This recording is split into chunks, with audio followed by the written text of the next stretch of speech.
The Tuesday, May 10th, 2022 meeting of the Carleton School District Board of Directors is called to order.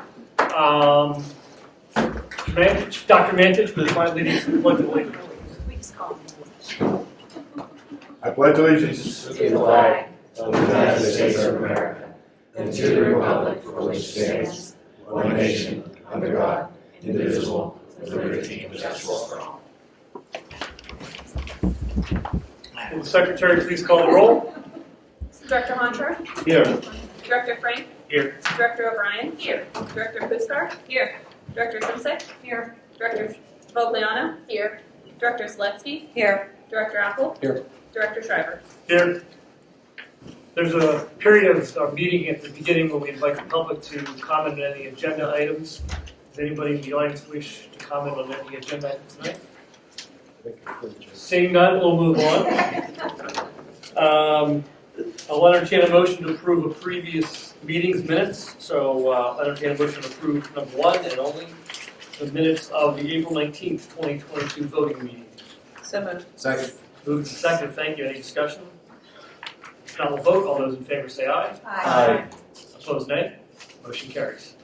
I'll report that we had an executive session prior to this meeting where we discussed personnel matters And litigation. and litigation. Thank you. I'll turn to Dr. Credit for the superintendent's report. We have no superintendent report tonight. We'll save that for next week. And I'm proposing that we move Mr. Bilby's presentation towards the end of the meeting and move forward with the rest of the agenda. Sounds good. And if all the board members are okay, we'll have our committee reports at our next meeting where we normally do, the second meeting of the month. Everybody good with that? All right. Then we'll move out into section 4, miscellaneous. I'll entertain a motion to approve 3 items. Number 1, the additions to the list of conferences and field trips for the 2021-22 school year. Number 2, the service agreement between Carleton School District and ProLink Healthcare, LLC, effective April 25th, 2022. And number 3, the master agreement for medical staffing services between Carleton School District and Synamed, Inc., effective April 14th, 2022. Do I have a motion for those 3 items? So moved. Second. Moved and seconded. Thank you. Any discussion? If not, we'll vote. All those in favor say aye. Aye. Opposed, nay. Motion carries.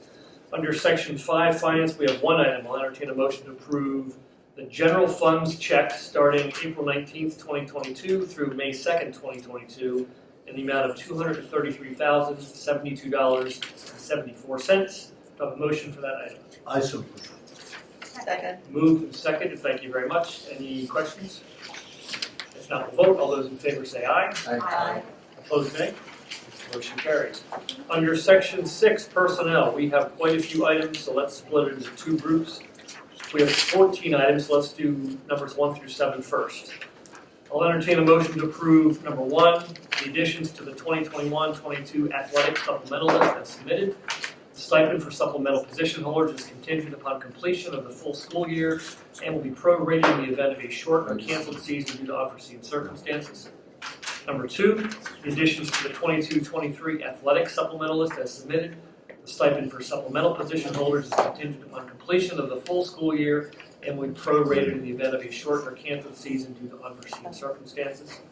Number 3, to accept the letter of intent to retire as submitted by cafeteria worker Joe Ann Jerzak, effective June 9th, 2022, per the terms of the SCA Collective Bargaining Unit Agreement. Number 4, to accept the letter of resignation as submitted by cafeteria worker Jamie Walser, effective Friday, April 29th, 2022. Number 5, to accept the letter of resignation as submitted by special education teacher Margaret Wilson, effective the end of the 21-22 school year. Number 6, to approve Christina Foley for the temporary position of Class 1 Secretary at Carnegie Elementary School, retroactive to April 23rd, 2022, to the end of the 21-22 school year and consistent with the terms of the SCA Collective Bargaining Unit Agreement. Number 7, to approve Elizabeth Herb as elementary school counselor effective April 26, 2022 and consistent with the terms of the CFT Collective Bargaining Unit Agreement. I have a motion for those 7 items under section 6. So moved. Second. Moved and seconded. Thank you very much. Any questions? If not, we'll vote. All those in favor say aye. Aye. Opposed, nay. Motion carries. Thank you. The second set of items under section 6, I'll entertain a motion to approve number 8, to approve Jacqueline Beadle as the nurse for a student playing baseball, retroactive to March 17th, 2022 through the end of the spring baseball season for practices and games as needed with a rate of $60 an hour and consistent with the MOU between Carlington School District and the Carlington Federation of Teachers and Secretary Cafeteria Aides bargaining units. Number 9, to approve Sharon Karuskin as the nurse for a student participating in track and field and shop, retroactive to April 20th, 2022 through the end of the spring season for practices and games as needed with a rate of $60 an hour consistent with the MOU between the CFT and the SCA units. Number 10, to approve the elimination of one school psychologist position from the Carlington Federation of Teachers collective bargaining unit.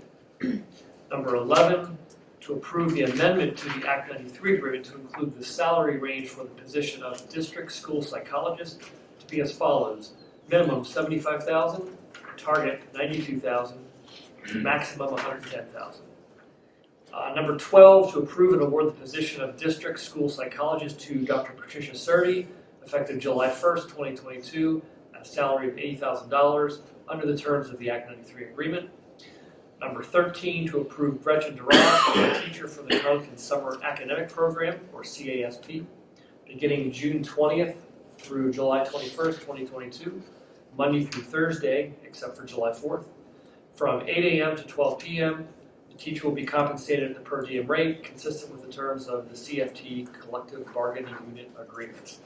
And lastly, number 14, to approve Lindsay Berlosky as a substitute teacher for the Carlington Summer Academic Program, beginning June 20th through July 21st, 2022, Monday through Thursday, except for July 4th, from 8 a.m. to 12 p.m. The teacher will be compensated at the per diem rate consistent with the terms of the CFT Collective Bargaining Unit Agreement.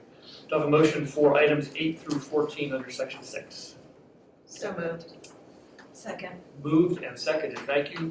Any discussion or questions? If not, we'll vote. All those in favor say aye. Aye. Opposed, nay. Motion carries. Thank you. Section 7, student activities. I don't believe we often have too many items there, so we're going to skip that. Number 8, old business. Any director have any old business they would like to bring up? Hearing none, we'll move to new business. Any director have any new business they'd like to bring up? Is the musical coming up? Yeah, musical is coming up, but is this week. Starts on, I believe, Thursday night. Runs Thursday night, Friday, Saturday, and then they have a Sunday matinee. This year is back to the 80s, which is what I want you to it say is a about it. totally rad musical. And the kids are very excited for it. It's a great performance. They've been preparing for quite some time now. One of the pieces that we've added to our auditorium, as you know, is a new sound system, a new audiovisual display, which they're taking advantage of.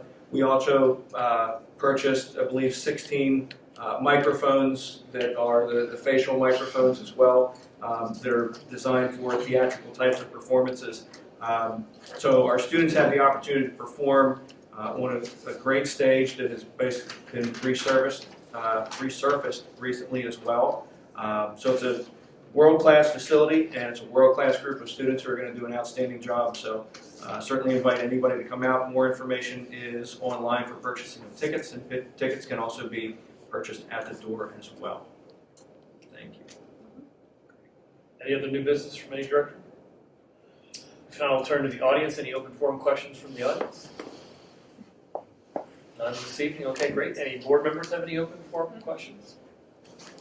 Then, Dr. Craig, do we want to have? Yeah, I did want to have Mr. Bilby go through. We're working on the proposed final budget. At next week's meeting, we will propose the final budget, the proposed final budget. And then in the month of June, we will approve the final budget as well, which we're required to do by state law by the end of June. We'll have it out for public display between next week's meeting and before the final vote. Commending Mr. Bealby on his work. When he came in, what we took a look at was a lot of our budgeting codes, a lot of the budgeting codes and numbers have been updated, categorized, so that we now have the opportunity to really dig down into our finances on both the expenditure and the revenue side of things, which really helps us target what areas we're doing very well with and what areas we may start to see some potential concerns with, areas where we see we can capitalize upon, save some money, and then other areas where we know that we need to invest more deeply with a focus on our students. So, Mr. Bealby, I'll turn things over to you for your presentation. Thank you, Dr. Kreider. Like Dr. Kreider said, it's been a lot of work, especially this year with all the additional ESSER money that we've had to allocate and try to work everything in so it all works together into one cohesive budget, which when we go through it, you're going to see how difficult and how convoluted it is. It really is. It's quite a different budget that we've had to work on, but I think we have pretty good control on it. And like Dr. Kreider said, next week we will approve this proposed final budget, and then we will need to post it for the 20-day requirement, and then come June we will then go forward with the final budget. So with that said, so what we want to do is, as you're going to see a lot of similarities to last year if you remember last year, but it will be a lot shorter than last year because you know how I am, how we've been able to go through. So what I'd like to do is I'd like to look at where are we going to be at the end of this year. This is really, it's a moving target where we try to figure out, what exactly are we going to spend, especially in the next few months. And so as you see on the first column, it shows what our budgeted amount was that was approved last June, $30,879,000, and the expenditure is the same. So at this point, what we're looking at estimating is $33,501,084 coming in as revenues. So to everybody who just looks at comments and says, well, how could you miss by the $3 million? Of course, that's the ESSER money that started coming in. But also, not only did the ESSERs come in, but our real estate tax collections came in once again a little bit higher than what we projected. I believe we talked about that in a previous meeting. So we are looking at our collection rate with that. State subsidies, just like we're dealing with this year, we don't know how much the budget's going to be passed for the revenues for the governor. So it was a little bit higher than what we projected last year. So that was a little bit extra money that we received as far as the budget and the transfer tax. I believe I brought that up also in a previous meeting. The transfer tax has been a very huge increase.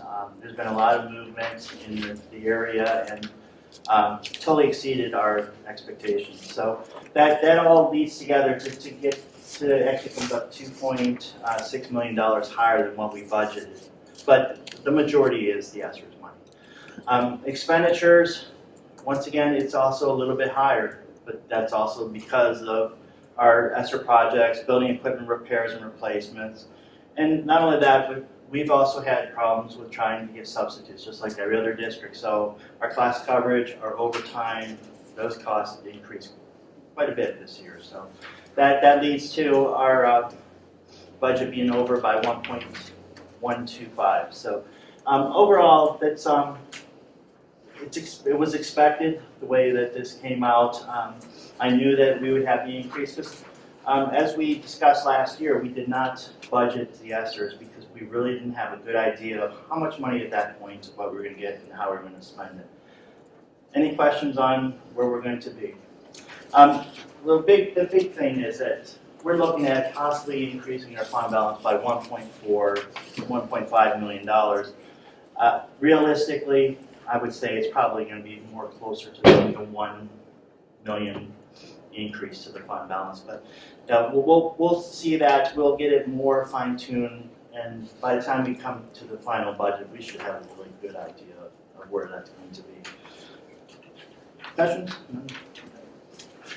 All right, as far as for the proposed budget for next year, so I'm just going to go right away and just show you, these are the numbers that we have for our budget.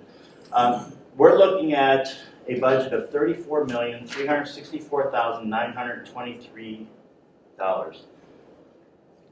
Once again, that is a huge increase. It's almost $4 million more than what we expected or what we budgeted for last year or this current year. But once again, that is all of our increased usage of our ESSERS money.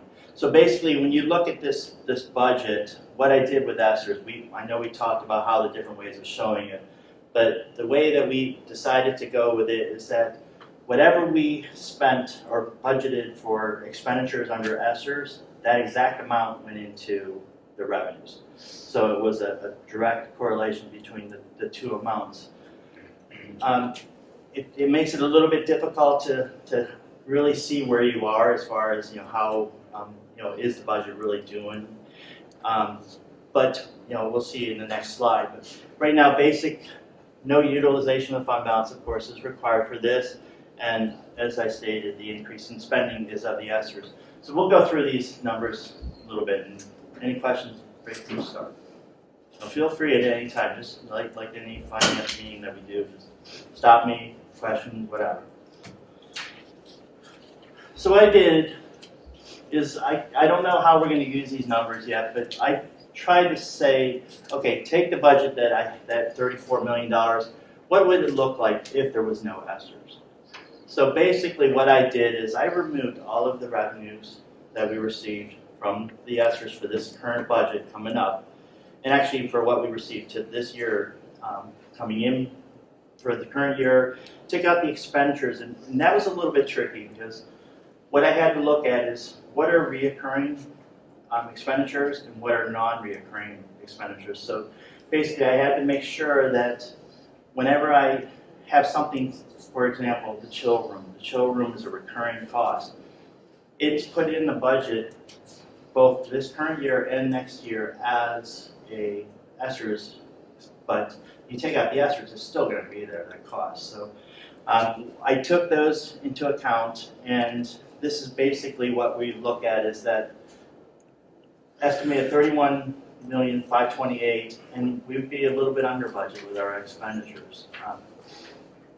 So change of fund balance 1.2. So the change in fund balance actually is pretty close to what it was with the ESSERS. So, and then the budget, $32,014,860 is what the budget would have looked like instead of the 34. So when you look at these numbers, that shows that gradual increase that we're used to, the 2-3% increases from year to year, whereas the 34 is what we have to report to the state.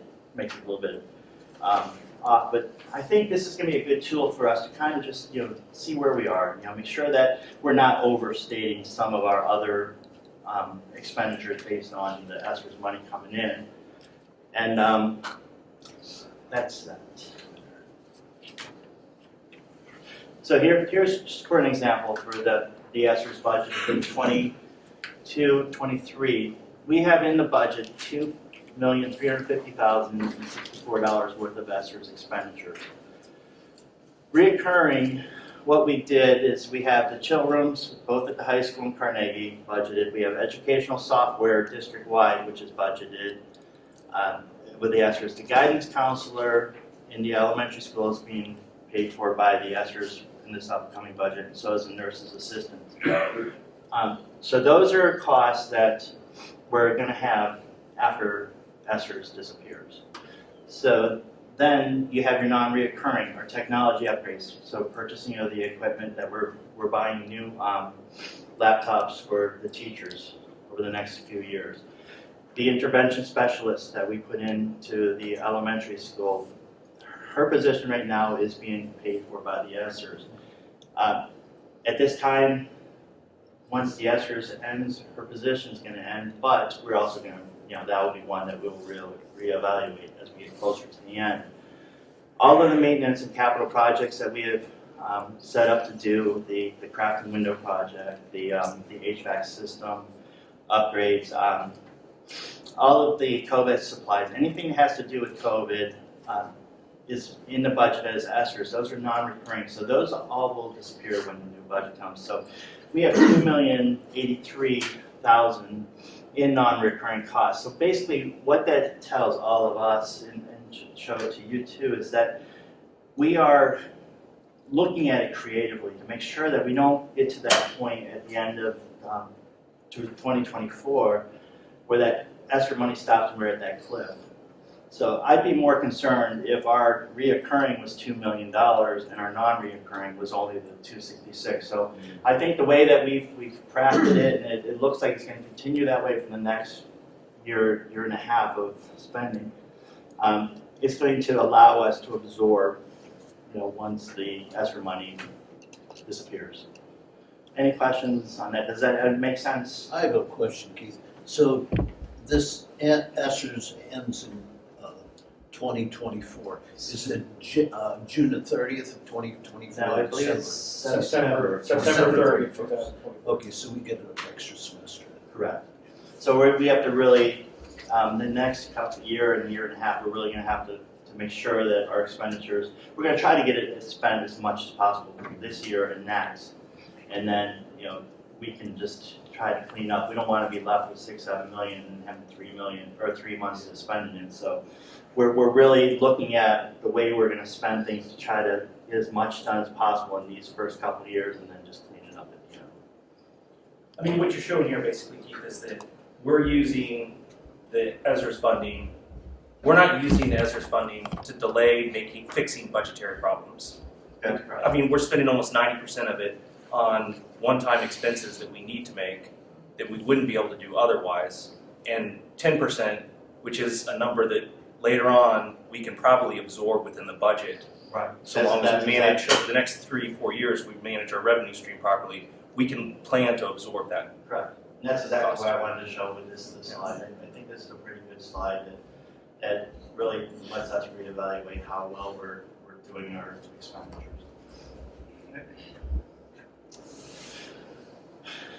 There's no tax increase in this proposed final budget. We've looked at the numbers, we've looked at the forecasting.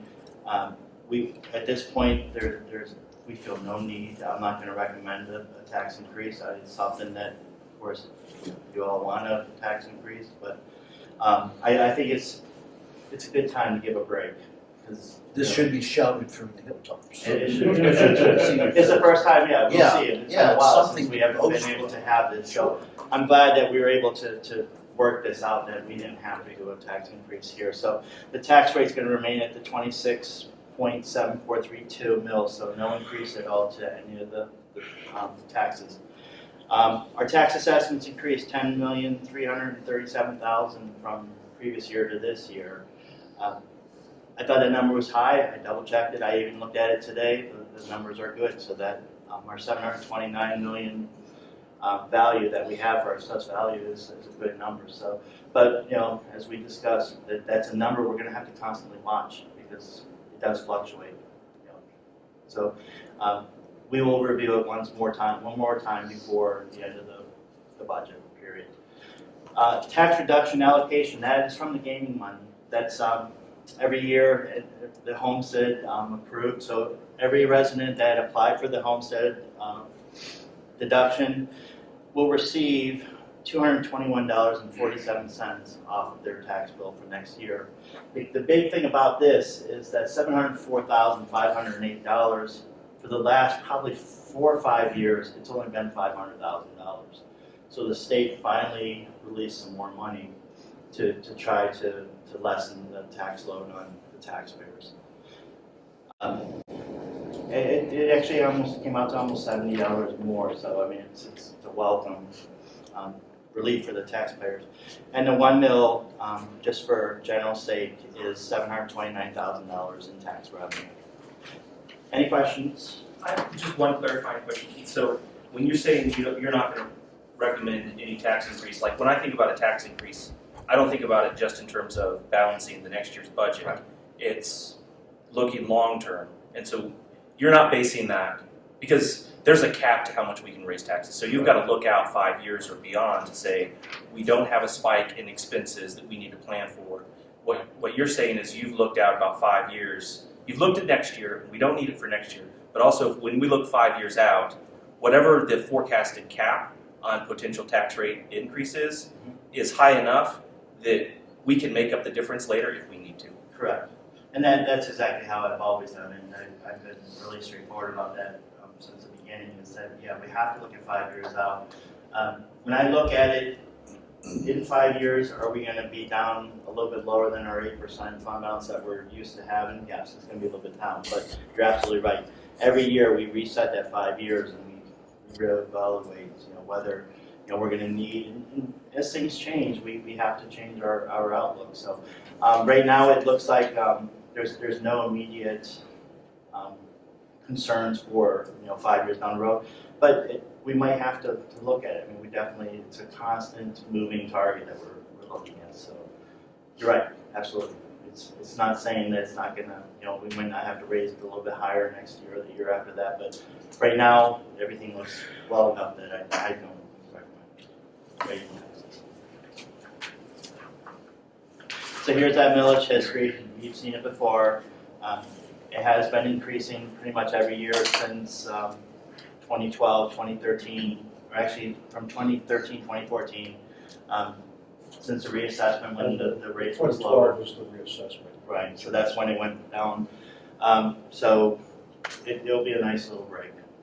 So any questions, concerns, questions, statements? All right. So revenues, I'm not going to go through the revenues as much as far as the numbers. You have the numbers. But the big takeaway, I showed this to you also last year, once again, real estate tax, earned income tax, delinquent taxes, that makes up the lion's share of our money that comes in as far as revenue. So as we've stated always, it's very, very important, the decisions that we make, because the majority, probably, I would say it's almost 60-70% of the money is coming from our taxpayers. So we have to be very cognizant of how we're going to spend, what we're going to spend. If we're going to have enough, something that we're looking at adding or doing, we need to say what's the taxpayer effect. And that's one thing I constantly with Dr. Kreider, he'll make a suggestion and say, okay, well, what's it going to affect? So that's the takeaway I have of this. You can see $21 million local, $10 million state, and the federal is $3,509,000. So the federal, of course, is higher because of the others.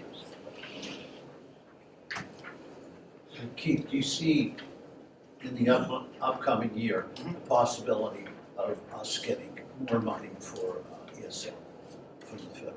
The ESL, that's always something that we're always constantly looking to try to find some additional revenues through grants. Why or aren't they through- helping us? It's just not one of the things that it's on the radar, but it's not. I don't want to say, because I don't know for sure, but I have heard that ESL is really an isolated situation for different school districts in certain areas where it's not a big statewide issue. So it's just one of those where the charter school, what was it? What's the word I'm looking for? Charter school. See, oh gosh, we're having a moment. We're having a moment. Tables. No. Okay. The reform on the charter schools, as far as the tuition, see, saved it, right? Funding reform.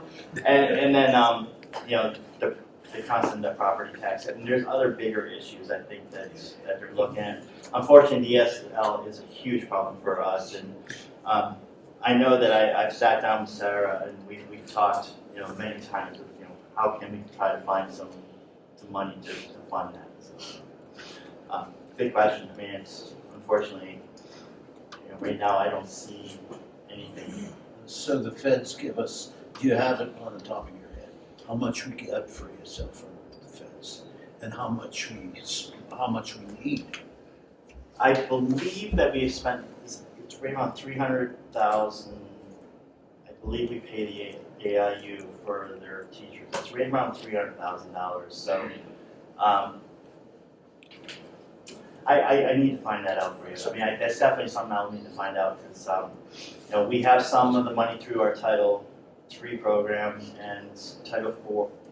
I think Title IV also covers ESL, but it's definitely there's a big gap between the amount that we're receiving and the amount that we are paying. There's no doubt about that.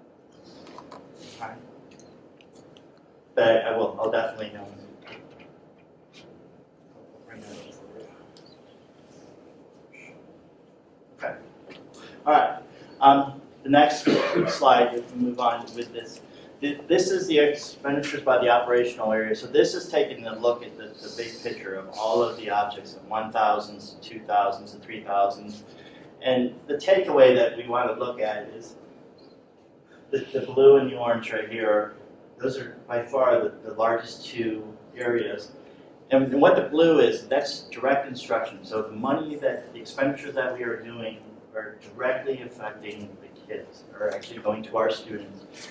So we have 62% going into that direct instruction, and then 29.8% is going in, which is the orange, 30% is going into support services for the kids. So when you look at this, it's almost 90% of our money is going towards the kids or support of the kids. The debt is very, as we always say, is very low. So what this is showing us is the model that we are using. The money is flowing to our children, and we're not we're not allocating our money toward debt or other capital. We have capital project improvements here as 4%, but that's strictly because of our ESSER projects that we're doing for next year. So this is really a great model to show that money is actually being allocated correctly. Okay.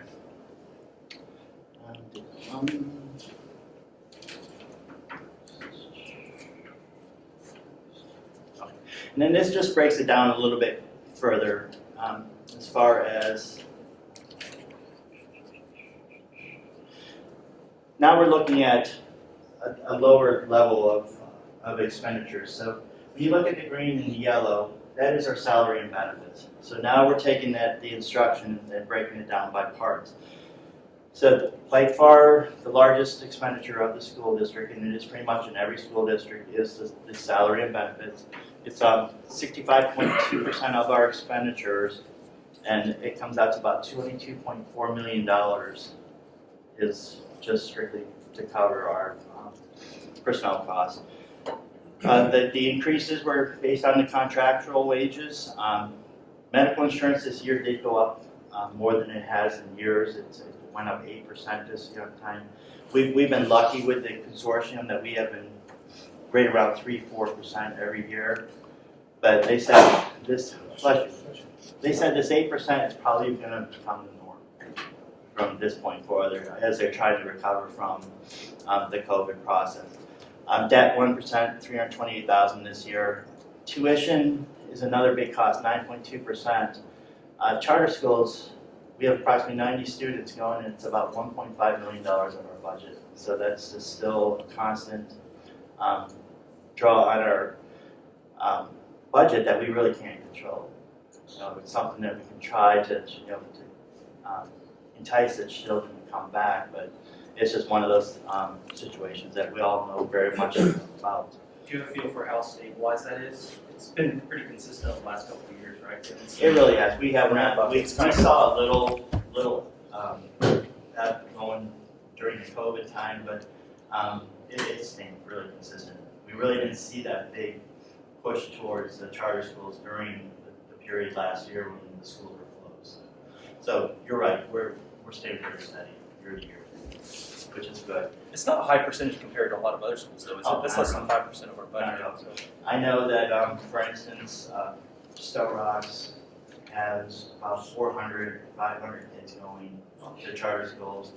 When I was at Ambridge, we had 300 kids, almost $8 million worth going to charter schools. So while it's a drain on our budget, 1.5 is a lot of money that could be allocated that we could definitely use here. It's not as big as some of the other school districts. Right. That's about $16,000, $17,000 a kid to do the math, right? It's right around 16, 17, but as we all know about the issue of the charter schools is that a child will go in and they will be a regular ed student here and then they become special ed education student there. So then the costs then jump up to $32,000, $33,000 per student. So, I mean, but on average, how much less efficient is that than, say, educating a child in our district? Like a regular ed kind of kid. I think that, where the biggest issue that I believe that most of the school districts, most of the parents that don't have kids in charter schools is the cyber schools more than the charter schools itself. Because, of course, the cyber schools don't have a brick and mortar building, and so they don't have the overhead costs that a charter school or a regular school would have. So that's more really the biggest concern is the amount of money that we're spending to those organizations, just because of that fact.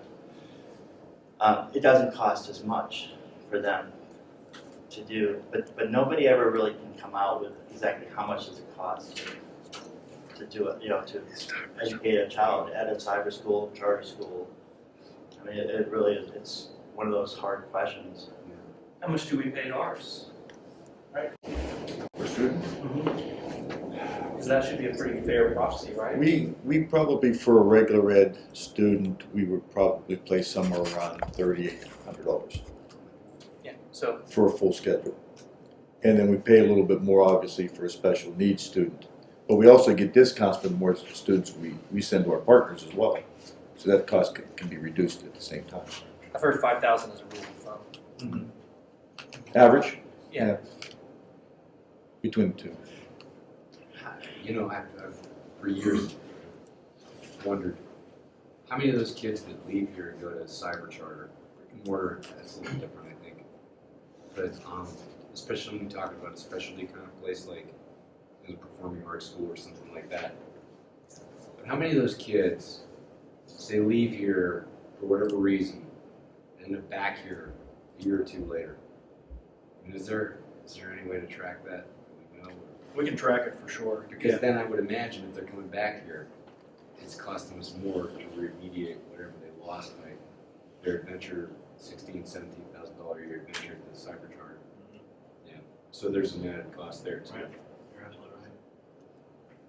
But we definitely, I believe that we should have pretty good tracking to be able to do that, just to see. But it's been consistent, but 90 students is too many students. So that's one of the big things that we've all have to keep advocating for is the charter school reform as far as the tuition. Make the tuition more realistic, more the same for every district. Because what we pay is not what Ross pays, it's not what Chartiers pays. Every district pays differently. It's not a fair formula for it. So Keith, do they dictate the cost to us? There's what's called a PDE form 363. So PDE has a form that we have to fill out based on our budgeted numbers. Okay. So what it basically does is it lists all, it takes all of our expenditures, and then we can exclude like special ed costs, we can exclude all of our federal costs, our transportation costs. But one of the things that we cannot exclude is our actual charter school costs. So it's almost they're double dipping because we can't take that money that we're that 1.4 or $5 million and take it off of our expenditures. And then what it does is it drives based on our ADMs in the school for that year. It takes the total expenditures minus the deductions divided by those ADMs, and it drives out costs. And then that's the cost that you're set for that year. And every last couple of years they've been trying to do different formulas of saying, well, budgeted wise, a lot of the charter schools were saying, well, school districts are, they're budgeting bad just to try to change the amounts. Whether we do that or not, I don't know. It's just one of those things. So the state tried to say, okay, then what we'll do is we'll do it by budget, but then we're going to reevaluate once the AFRs are done for the year, use the actuals for the AFR, and then look at, like mid-May, at our budgets for the next year to see how they're correlating together. And then they were making adjustments on the school districts in June. After all of our schooling's been done, we've already paid, so all of a sudden all the school districts were having all these payments they had to make out in June, July because of this. Past year. And this was a couple years ago. So then they switched back to the budget period. So, and it's actually gotten to the point where a lot of school districts don't even fill out the 363 anymore. We have been able to, We've used the same number this year as last year, because another problem that we had is our ADMs weren't as high last year because of us being out of school. So we had to use that adjusted, which then made our cost even higher to the charter schools. So a lot of districts made a choice to say, we're gonna keep our rate, which regardless, our rate still would have been pretty close to what it is now, but it's just one of those things that PD is looking at, but they're kind of like washing their hands. We don't want to, it's between you and the district, or you and the charter schools. So it's been a never-ending battle. It's been a battle since the day I started 10, 11 years ago in this school district. So yeah, it's just one of those things. But if, believe me, there's a lot of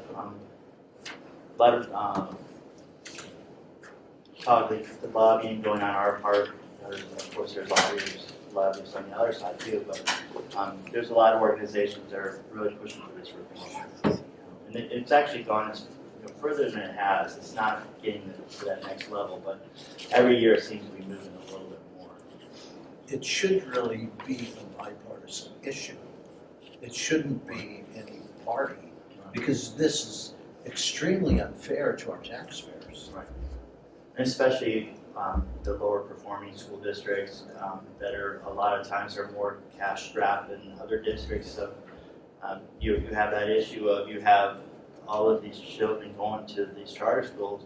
So the tax revenue that you definitely need just to operate a school district for the year is just being And to pushed. bring quality teachers. Right, and it's just being pushed right out. So you don't have that extra information or money for everything. Yeah, big topic.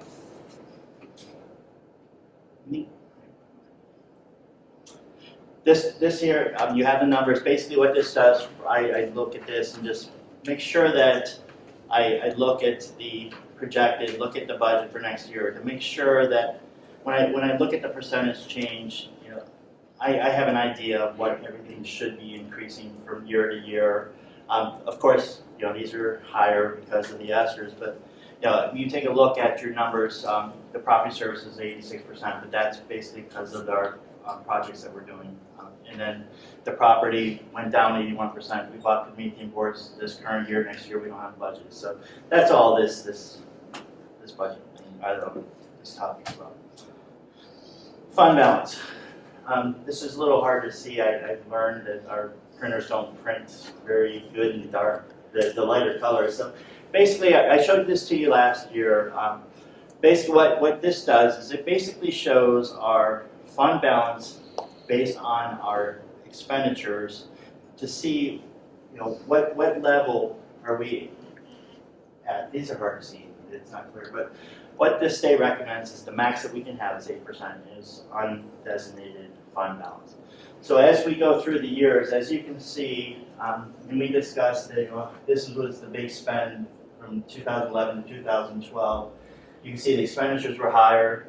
The fund balance dipped from, I believe it was a high of 21% was designated down to right about the 8%.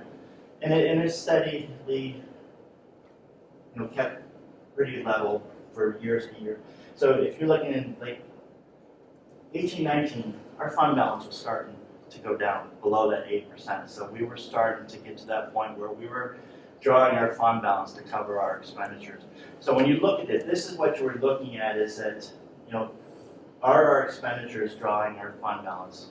And as you see, 1920, 2021, 21, 22, 22, 23, we're still able to maintain that 8%. So that's basically what that's saying is that the district is remaining healthy, that we're able to absorb our expenditures with the revenue that we're bringing in, and we're not touching that fund balance.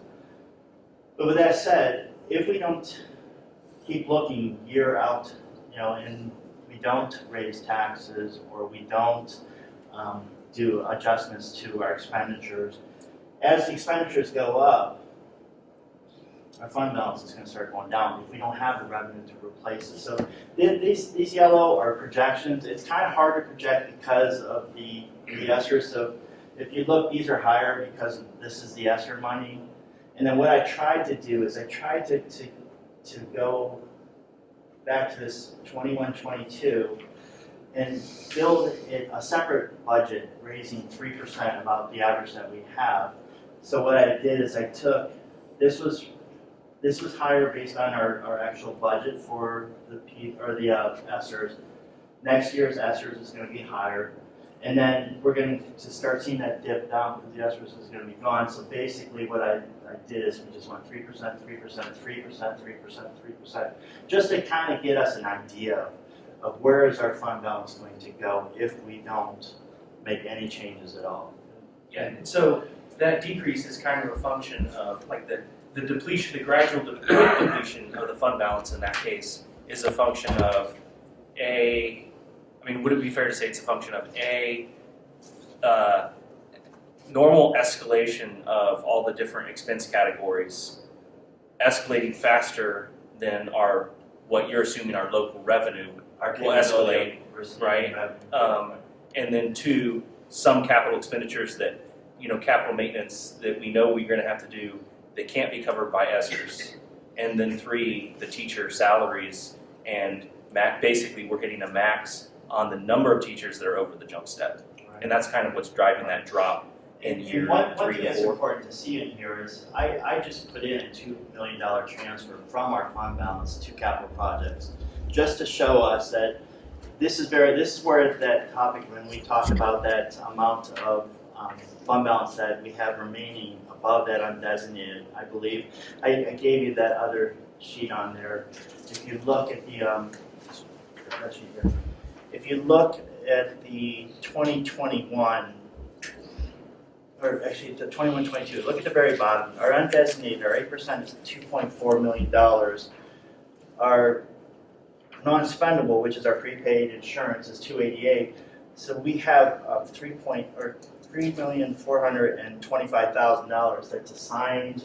It's there that needs to be assigned.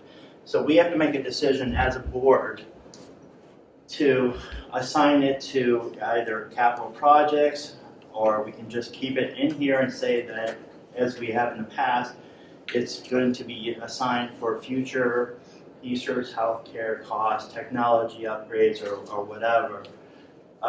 So that's why when you look at this tool here, when we're looking at our projections, and we're going to get into this more deeply, I believe we're going to really, at the next June finance meeting, we're going to look at that 5-year projection, which is going to show you where we came up with this dip. It's hard to kind of just show you a number, not seeing what's being based, behind it. I think what it does a good job of showing, though, Keith, is that we know we have $6 million or so of capital maintenance projects we have to work on over the next 5 years.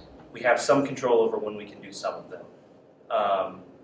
A lot of that is covered by ESSERS, but a lot of it is not. And so when we look at, well, how much of that fund balance do we want to put into a capital projects fund and really commit it to those capital projects? I think you want to at least look out 2 years, have a 2-year capital maintenance plan, and fully fund those 2 years to your capital projects fund, keep that rolling forward. But it shows the risk if you put too much of your fund balance into the capital projects fund. In year 5, you're very close to depleting your fund balance. So you have to decide, how much can we put in the capital projects fund? You want to fund your capital projects, but don't overcommit. Right, Too and early. that's really that is really the reason why I picked that $2 million, because I wanted to show exactly what you said, that depending on how we decide how much we're going to take out of that fund balance to move to capital projects, which, as we all know, we cannot go back and pull that fund balance back into the general fund after we allocate it over to the capital projects fund. So it's really important that when we look through this and I'm sorry. We're back up, okay. It's very important that when we look at allocating of our fund balance, and this just shows it again, is that we just need to make sure that, why is it not showing on the screen? See if you can just pull your. Alright, technicalities. Alright, well, that's why we always have, We have a hard copy. we have hard copy. But to back to that's why I think the whole point of this is that that's why the 5-year projection is so important for us, is that, you know, we can smartly allocate, you know, our fund balance so that we don't put ourselves into a situation where we force ourselves to have to raise taxes or even try to make cuts to get us to that point. As you know, with active, one, we can't go too far. So that's the whole point of that. I know we went a little bit on that one topic. Hey, Keith, real quick, before you move on, just on that chart, so that last chart that you had showed, the black line that you had kind of going down was just the fund balance percentage, it wasn't the actual dollars. It's not the actual dollars, it's the percentage, right? And it wasn't the whole fund balance, it was just unassigned. Just the unassigned. Absolutely, good, yeah, that's good clarification. So, It's not saying that we're definitely gonna be in dire straits, and Right. that this is saying that, oh, if we don't do something. and it's actually also not taking into account any tax increases, so it's assuming a sort of a worst case scenario of a limited amount of money. So for all of us, it's kind of almost a dangerous slide if you're not aware of what you're looking at. Right. It can be kind of confusing. Right. So, No, does everybody get what you were showing? And I appreciate your comments, I thought they were spot on, but just kind of being aware of. I think, well, and to your point, Jim, I mean,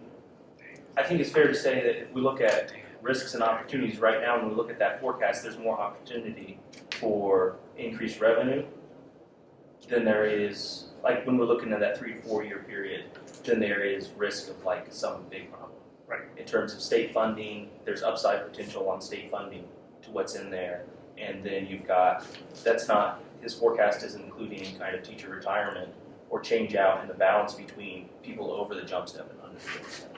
So it's not, I mean, they're gray clouds, but it's not a bad situation.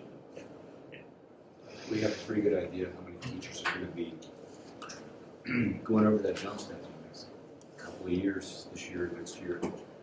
And that's why I'm a little concerned that we don't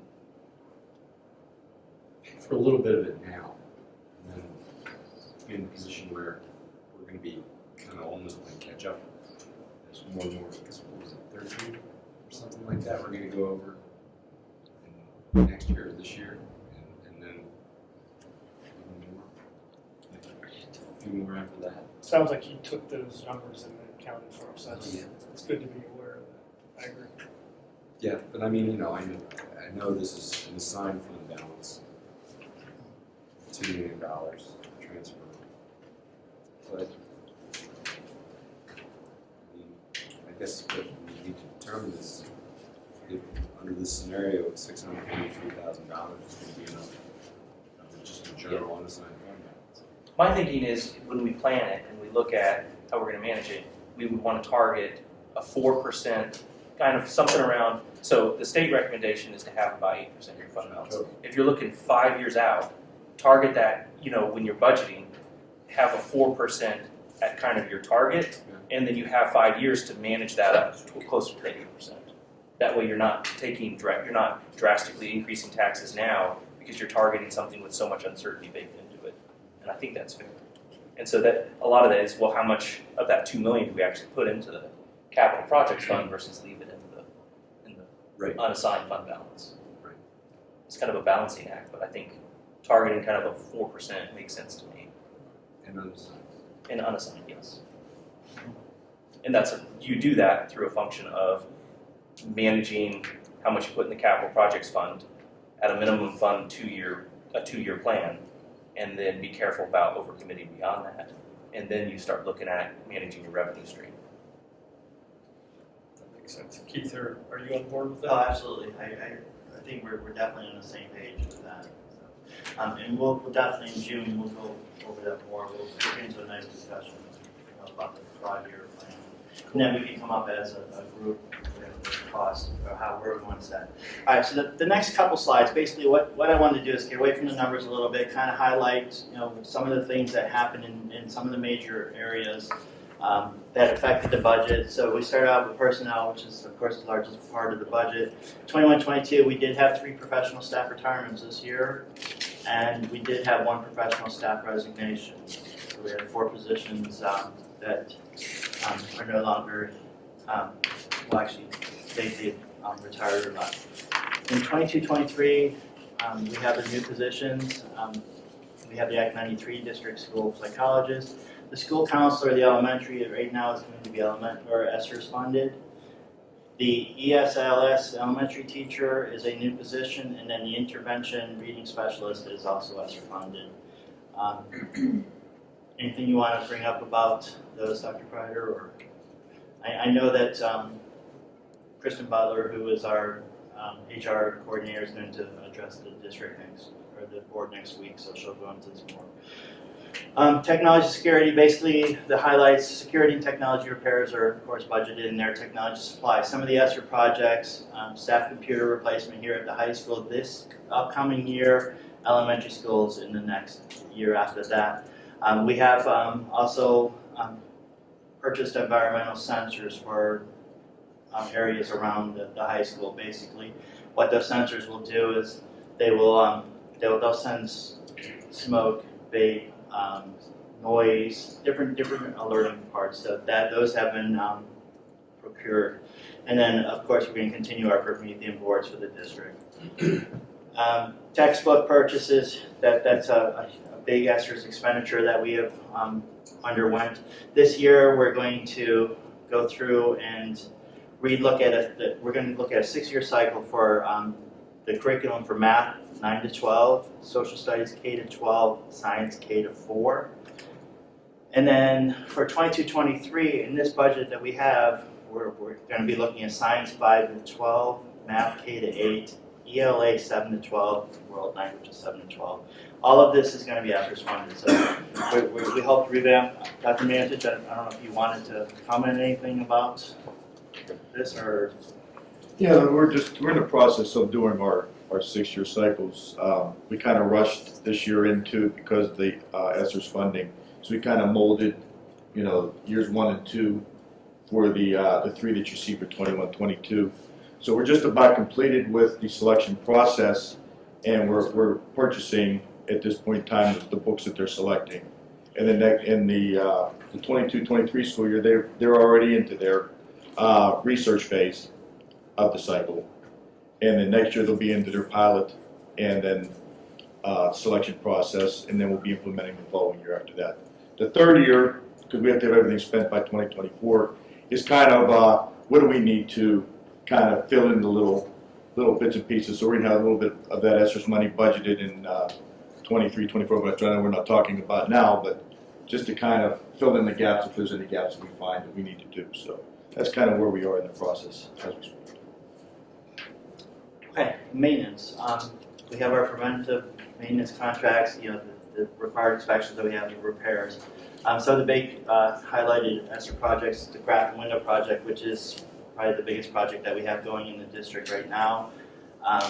Natatorium roof replacement, carpet replacement district-wide. We're looking at getting furniture for the different classrooms, the CCC, and also up in the shop, and the Crafton Gym air handler. These are some of the items that we've already started working on and procuring, and we've bidded out a lot of the projects. It doesn't mean that if an opportunity comes to do another ESSERS project that we have on the list for next year, we will go with that. So that's just the basically for that. Any questions on those? Real quick overview on those. The next one is the June finance meeting topic. So basically what we want to do is next week we're going to vote. There won't be a presentation. I'll give you the final budget in numbers so you'll actually have that. And actually the sheet that I gave you is the actual budget, and it has a comparison for year to year, so you can take a look at what we have. And then, if you see anything on there, you have a question about it, of course we can discuss. We're going to look at the capital projects plan. We're going to look at the 5-year budget projections. Take another look at the ESSER grants, and just do a final review of the budget. And then the final page basically says that This is a very good reflection of our final budget. There could be some slight changes until adoption date in June. And we're looking at June 21st as our adoption date of the budget. That's it. That's everything I have. Any questions, concerns? Not as bad as last week. All right. Good. Thank you.